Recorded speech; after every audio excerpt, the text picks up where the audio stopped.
வணக்கம் நண்பர்களே, நான் உங்கள் கண்ணன் ஸ்தபதி தேனி. ரொம்ப நாள் ஆச்சு வீடியோ போட்டு.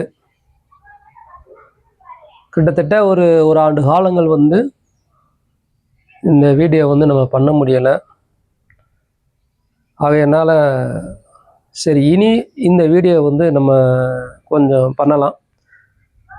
நான் கற்றறிந்த விஷயத்தை உங்களிடம் கொஞ்சம் பகிர்ந்துக்கலாமே அப்படிங்கிற நல்ல ஒரு நோக்கத்தோடு இந்த வீடியோவை தொடங்குகிறேன். நான் உங்கள் கண்ணன் ஸ்தபதி தேனி. மீண்டும் என்னுடைய வீடியோவுக்கு ஆதரவு கொடுங்க. நல்ல விஷயத்தையே உங்களுக்கு இதனுடைய வாயில் மூலமாக தெரியப்படுத்துவேன். கோவிலை கட்டியாச்சு. கீழே கருவறை கட்டிட்டோம் நண்பர்களே. அதன் பின்னாடி கோபுரங்களையும் கட்டியாச்சு. கோபுரங்களையும் கட்டிவிட்டோம். அப்போ கோபுரத்தில் சிலைகள் பண்ணணும். அப்போ என்னென்ன சிலைகள் பண்ண போகிறோம். இது சிற்பிகளுக்கு தெரியும் என்னென்ன சிலைகள் பண்ணலாம். ஆனால் கோவிலை கட்டக்கூடிய எஜமானர்களுக்கு தெரியாது இல்லையா? அதற்கான வீடியோ தான் இது. கோவிலை கட்டக்கூடிய அந்த எஜமானர்களுக்கு நீங்கள் கட்டும் கோவிலுக்கு என்னென்ன சிற்பங்கள் பண்ணலாம். நான் இப்போ ஒரு 3 கோவிலுக்கு பிரதிஷ்டை பண்ணக்கூடிய சிற்பங்களை பற்றி சொல்கிறேன். இந்த கோவில் கோபுரங்களில் மைய கோஷ்டம் சொல்லக்கூடிய அந்த மைய பகுதியில் வரக்கூடிய சிற்பங்களை இப்போ பார்க்கலாம். நம்ம நண்பர்களே, இப்போ ஒரு கிழக்கு பார்த்த ஆலயம். இந்த கோவிலினுடைய கருவறை கிழக்கு பக்கமாக இருக்கக்கூடிய ஆலயத்துக்கு ஒரு சிவன் கோயில்னு வச்சுக்கோங்க. அந்த சிவன் கோயில் கோபுரத்தில் என்னென்ன விஷயங்களை பண்ணலாம் அப்படின்னு சிற்பிகளுக்கு தெரியுதோ இல்லையோ, கோவில் கட்டக்கூடிய அந்த கோவில் எஜமானர்கள் கண்டிப்பாக இந்த விஷயத்தை தெரிஞ்சு வச்சுக்கிறோம். முதல்ல கணபதி கோபுரத்தில் வைக்கலாம். கணபதிக்கு கணக்கே இல்லை. அவர் இந்த 4 திசைகளையுமே கணபதி வைக்கலாம். ஆகையினால நீங்கள் கிழக்கு பார்த்து கூட அந்த கணபதியை பிரதிஷ்டை பண்ணலாம், தவறுகள் இல்லை. இரண்டாவது, தெற்கு முகமாக பண்ணக்கூடிய சிற்பங்கள் தட்சிணாமூர்த்தி சிற்பம் பண்ணலாம். தென்முக கடவுள் என்றாலே தட்சிணாமூர்த்தி தான். ஆகையினால நீங்கள் தெற்கு நோக்கி பண்ணக்கூடிய சிற்பங்கள் தட்சிணாமூர்த்தி பண்ணலாம் நண்பர்களே. அப்புறம் நீங்கள் பார்த்தீங்கன்னா, இந்த வடக்கில் வடக்கு பக்கமாக விஷ்ணு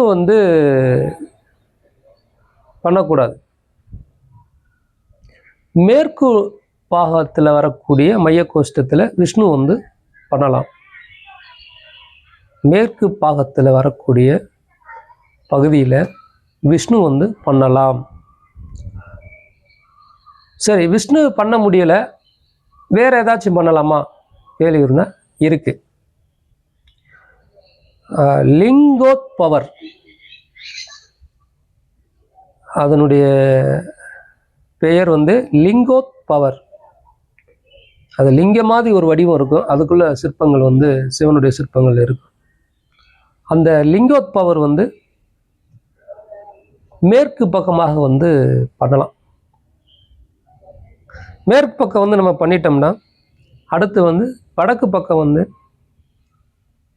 பிரம்மா வந்து பண்ணலாம். வடக்குக்கான அதிபதி வந்து பிரம்மா, அவர் வந்து வடக்கு பக்கமாக வந்து பண்ணலாம். இது வந்து தேவ கோஷ்டங்கள்னு சொல்லக்கூடிய மைய பகுதியில் வரக்கூடிய சிற்பங்கள். ஓரம் என்று சொல்லக்கூடிய கோபுரத்திலே அந்த 4 மூலை, இதுக்கு முன்னால் சொல்லக்கூடிய விஷயம் மையத்தில் வரக்கூடியது.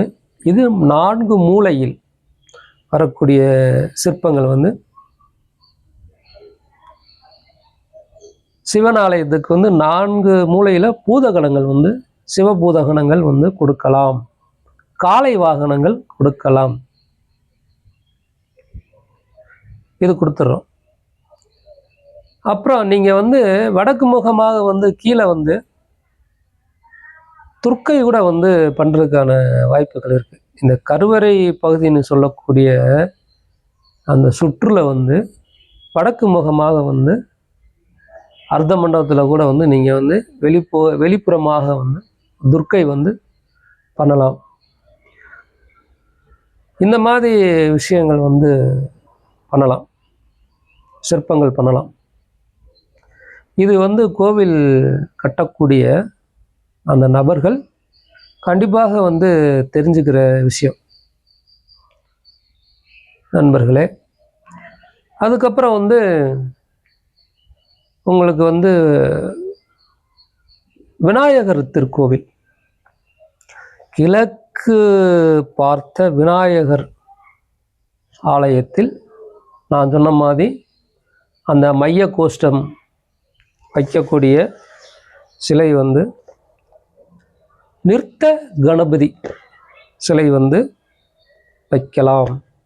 இரண்டாவது தர்ஷன கணபதி வைக்கலாம், விஷ்ணு கணபதி வைக்கலாம், பிரம்ம கணபதி வைக்கலாம். 4 கணபதி சொல்லியாச்சு, 4 மையப்பகுதியில் வச்சுக்கலாம். 4 பூதகணங்கள் வந்து 4 மூலையில் வைக்கலாம். இவருக்கு வாகனம் வந்து மூஷிக வாகனம் சொல்லக்கூடிய எலி வாகனம் வந்து வைக்கலாம். இது வந்து கிழக்கு பார்த்த விநாயகர் திருக்கோவிலுக்கு. இப்போ அடுத்து பார்த்தீங்கன்னா நம்ம சொன்ன மாதிரியே வந்து முருகனுடைய ஆலயம், முருகனுடைய ஆலயம் வந்து இருக்குன்னா அந்த முருகனுடைய ஆலயத்துக்கு இந்த மைய கோஷ்டத்தில் விநாயகர் பிரதிஷ்டை பண்ணலாம். விநாயகர் வந்து பிரதிஷ்டை பண்ணலாம் முருகனுடைய ஆலயத்துக்கு. அதே போல் சுப்பிரமணியர் வந்து வைக்கலாம். ஸ்கந்தர் சிற்பம் வந்து வைக்கலாம். சிவன் வைக்கலாம்.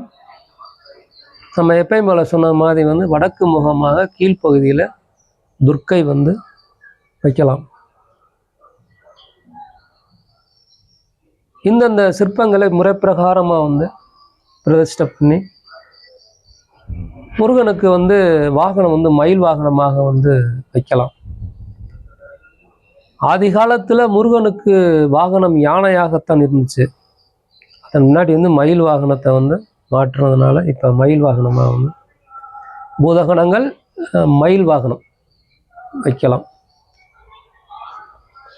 இந்த வீடியோவுக்கு ஆதரவு கொடுங்க. இந்த வீடியோ வந்து தொடர்ந்து அனைவர்கிட்டையும் பகிருங்க. சொல்லக்கூடிய எல்லா விஷயமுமே வந்து கோவில் சம்பந்தமாகத்தான் இருக்கும். இது யாராச்சும் ஒரு நபருக்கு கண்டிப்பாக வந்து இது பயனுள்ளதாக இருக்கும். கோவிலை கட்டிட்டோம், சிலைகள் என்ன வைக்கிறதுன்னு தெரியலையே அப்படின்னு சொல்லி இருக்கக்கூடிய நபருக்கு கண்டிப்பாக வந்து பயனுள்ளதாகும். நான் உங்கள் கண்ணன் சபதி.